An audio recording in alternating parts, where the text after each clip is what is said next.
Hi guys, in today's class we'll proceed with our next exercise.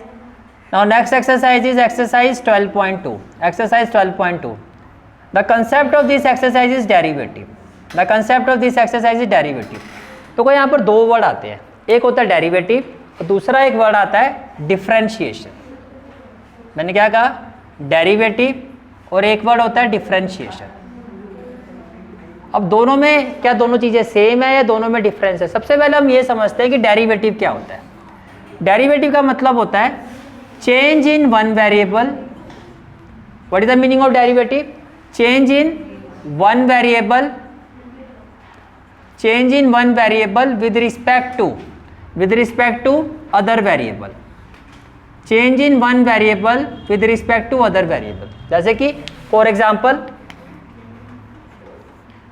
dy by d x, और इसको मैं ऐसे भी लिख सकता हूं, ये ऐसे भी हो सकता है dx बाई डी वाई. अब कौन सा वेरिएबल किसके रिस्पेक्ट में चेंज हो रहा है पहले ये समझो. जो न्यूमरेटर में दिखाई दे रहा है वो क्या है? y. इसका मतलब यहाँ पे जो वन वेरिएबल है वो आपका y है. किसके रिस्पेक्ट में चेंज हो रहा है? जो नीचे है, यानी किसके रिस्पेक्ट में चेंज हो रहा है? x के रिस्पेक्ट. अब यही चीज़ अगर आप यहाँ देखो, कौन सा वेरिएबल चेंज हो रहा है? x. कौन सा वेरिएबल चेंज हो रहा है? x. किसके रिस्पेक्ट में चेंज हो रहा है? y के रिस्पेक्ट में. बात समझ में आ रही है? अब ये भी आपने जब हमने चैप्टर 2 किया था रिलेशन एंड फंक्शन, तो वहाँ पे हमने क्या देखा था कि जो y होता है वो किसके इक्वल होता है? fx. तो अगर fx की भी हम बात करते हैं, जैसे क्वेश्चन में fx की बना, तो आप समझ लो कि y की बने. अब मैं आपको कह रहा हूँ डेरिवेटिव ऑफ, इसको डिफरेंशिएट करो विद रिस्पेक्ट टू x, तो आपको समझ में आ गया कि इस वेरिएबल को चेंज करना है x के रिस्पेक्ट में. तो क्या मैं इसको ऐसे लिखूंगा dy बाई डी एक्स? ये बात एग्री करते हो? अगर आपको y की वैल्यू की बना और मैं आपको ये कह रहा हूँ कि डिफरेंशिएट करो, तो डिफरेंशिएट क्या होता है? ये जो आप डेरिवेटिव कर रहे हो, ये जो इसका जो प्रोसेस होता है, that process is called a differentiation. कि जो मैं y का डेरिवेटिव निकाल रहा हूँ with respect to x, that complete process is called as differentiation. इसीलिए क्वेश्चन में कई बार ये भी लिखा होता है डिफरेंशिएट. तो डिफरेंशिएट का मतलब क्या है कि आपको डेरिवेटिव फाइंड करना है एक वेरिएबल का दूसरे के रिस्पेक्ट में. तो मोस्टली जो हम आपके लेवल पे जो आप क्वेश्चन देखोगे वो ये वाली फॉर्म के देखोगे, dy बाई डी एक्स, या आपको y की जगह क्या गिवन होगा? fx. देखो y के साथ अगर x को लिखूंगा तो dy बाई डी एक्स लिखूंगा, लेकिन fx के साथ अगर डेरिवेटिव फॉर्म लिखोगे तो कैसे लिखोगे? f dash x. तो इसका मतलब क्या है कि derivative of this fx with respect to.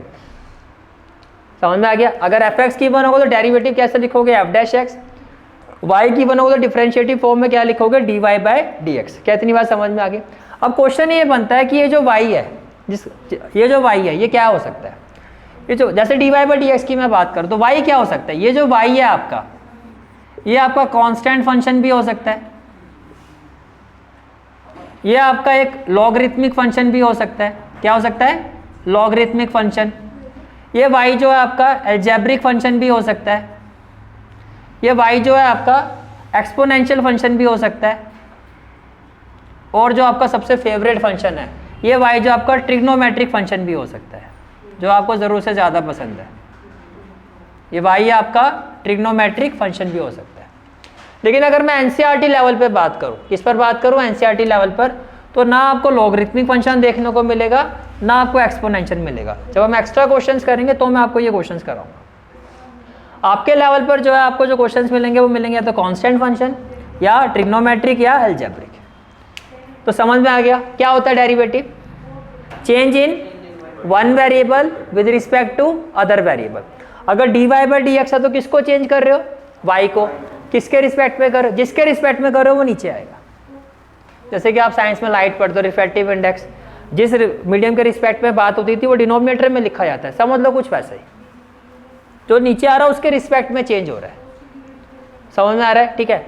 अब इसके कुछ फॉर्मूलाज होते हैं, तो पहले मैं आपको इंपॉर्टेंट फॉर्मूलाज लिस्ट आउट करता हूँ. वो आपने जब आप इसके नोट्स बनाओगे तो सबसे पहले जो फॉर्मूला शीट है वो अलग से रखनी है आपको. एक पेज अलग से छोड़ देना फॉर्मूले के लिए, आगे पीछे भी छोड़ोगे रजिस्टर का तो उसमें हो जाएगा. ठीक है. तो जैसे जैसे फॉर्मूले उसमें ऐड होते जाएंगे उसमें आप ऐड करते जाओगे. अभी जो यूज़ होंगे पहले मैं वो बता देता हूँ आपको. बात करते हैं इंपॉर्टेंट फार्मूलाज की. ठीक है. तो जो इंपॉर्टेंट फार्मूला जो हम यूज़ करेंगे, important formulas of derivatives, important formulas. तो सबसे पहला फार्मूला क्या होता है? D by d x of any constant.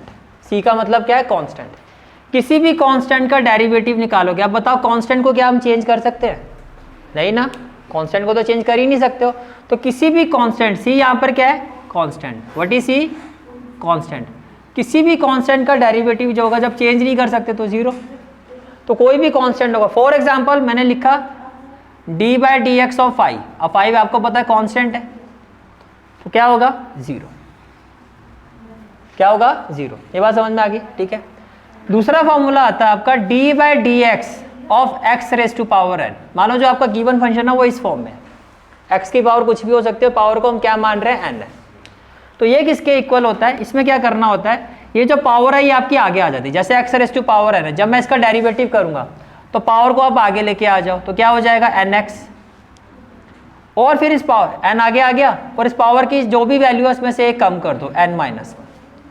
For example मैंने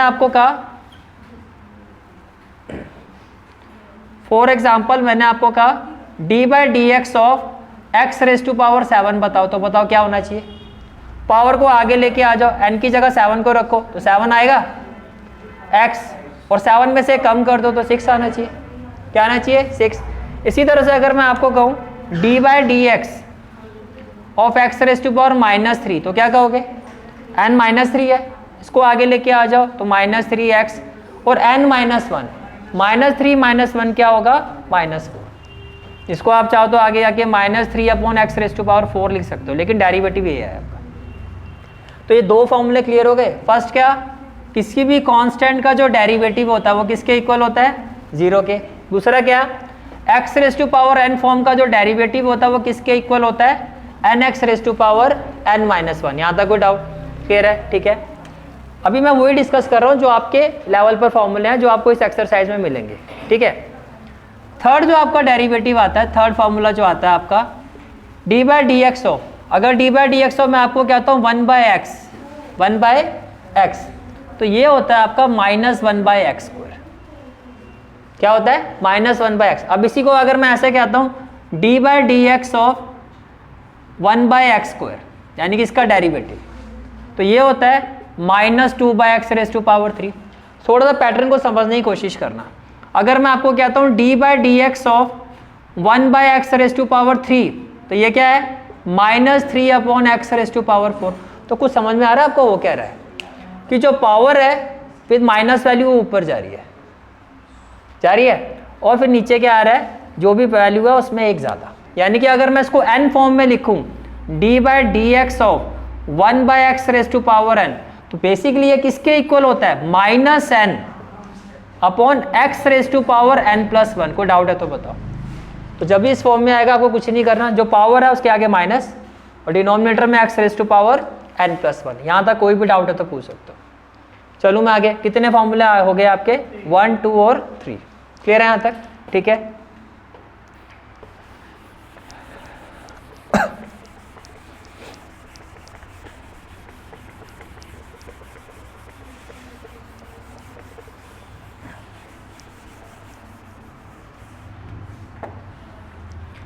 इसके बाद नेक्स्ट फॉर्मूला आता है आपका fourth formula, that is d/dx of sin x। तो sin x का डेरिवेटिव क्या होता है? cos x होता है। sin x का डेरिवेटिव क्या होता है? cos x। अगर sin x का cos x है तो cos x का क्या होना चाहिए? cos x का क्या होना चाहिए? -sin x। कोई डाउट? क्लियर है? ठीक है। इसी तरह से d/dx of tan x, very good, sec² x होता है। sec² x इतना आता है, ये भी बड़ी बात है। स्कूल में एटलीस्ट इतना पढ़ के आ रहे हो तो बड़ी बात है। ठीक है। उसके बाद d/dx ऑफ cot x, ये होता है -cos x²। कुछ याद आ रहा है? 10th क्लास में पढ़ते थे 1 + tan² θ = sec² θ। तो tan के साथ sec, और 1 + cot² θ = cos x² θ। कोट के साथ इसका रिलेशन चलता है। इसके अलावा अगर मैं आपको पूछूं d/dx ऑफ sec x, तो आपका होगा sec x tan x। क्या होता है? sec x tan x। ये भी क्लियर हो गया। और इसके बाद अगर मैं आपको कहता हूं d/dx ऑफ cot x, तो आप क्या कहोगे? -cosec x cot x. अब इस चीज़ में कुछ कॉमन चीज़ दिखाई दे रही है, अगर आपको कुछ पिक करने हो तो कॉमन चीज़ ये दिखाई दे रही है मुझे कि जो भी c वाला फंक्शन है उसके डेरिवेटिव के आगे माइनस है, जो भी c वाला फंक्शन है उसके डेरिवेटिव के आगे माइनस है, जो भी c वाला फंक्शन है उसके डेरिवेटिव के आगे, यहाँ पे cosec x आएगा भाई, sec x tan x होता है, और यहाँ पे क्या आएगा cosec x। जो भी c वाला फंक्शन है उसके डेरिवेटिव के आगे क्या है माइनस, तो जब भी कोई c वाला फंक्शन मिलेगा आपने उसके आगे क्या लगाना है माइनस लगाना है। क्या इतनी बात समझ में आ गई? ठीक है, ये तो हो गए आपके बेसिक फॉर्मूले जो आपके यूज में रहेंगे। ठीक है, इसके अलावा दो इंपॉर्टेंट रूल्स होते हैं। क्या मैंने कहा? दो इंपॉर्टेंट रूल्स होते हैं। ये क्लियर हो गया? ठीक है,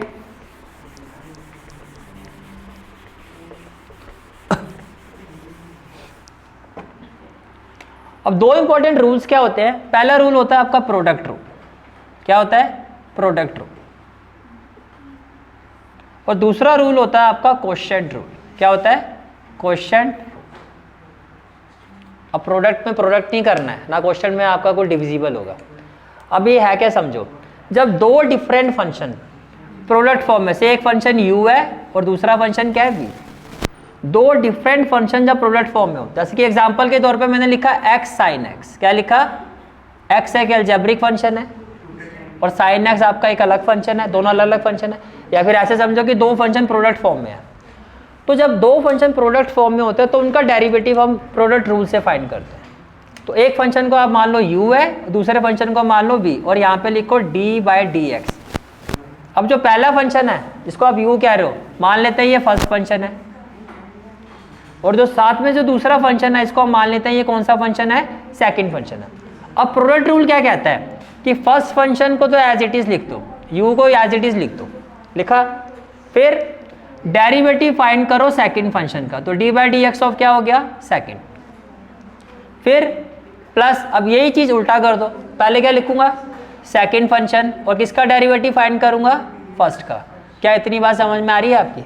अब इसी चीज को अगर मैं इस पे अप्लाई करूं तो ये क्या होना चाहिए? फर्स्ट फंक्शन क्या है मेरा? u, किसके रिस्पेक्ट में कर रहा हूं? x के, तो v का derivative with respect to x मैं बोल सकता हूं dv/dx, कोई डाउट तो नहीं है। प्लस, तो ये आ गया plus, second function is as such as, derivative of first function क्या हो जाएगा? du/dx। तो भैया ये आपका प्रोडक्ट रूल है।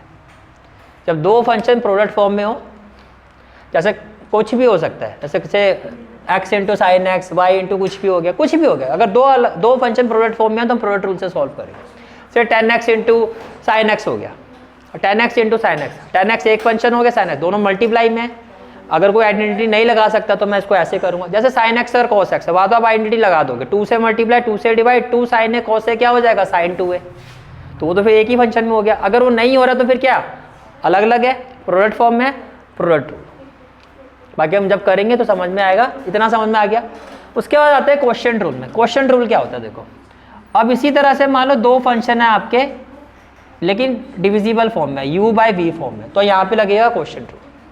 जैसे कि यहाँ पे लिखा है x और यहाँ पे क्या लिखा है? साइन x, तो एक ऊपर है एक नीचे है, तो ये हो गया u, ये हो गया v। अब क्या ना से दैट u जो है यहाँ पर एक न्यूमरेटर है और v क्या है? डिनोमिनेटर है।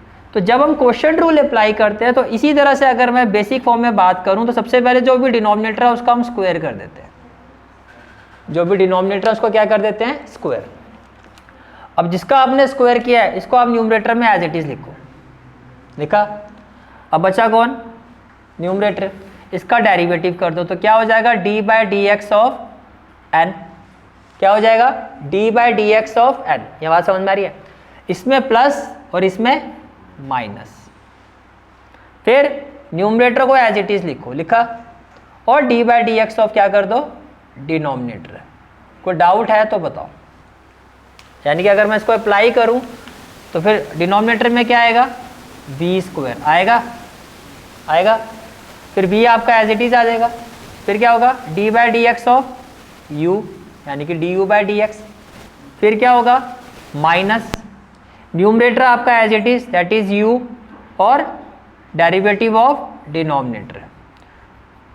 तो ये कुछ बेसिक रूल्स है या फॉर्मूलाज है जो हम अप्लाई करेंगे व्हाइल डूइंग दिस एक्सरसाइज।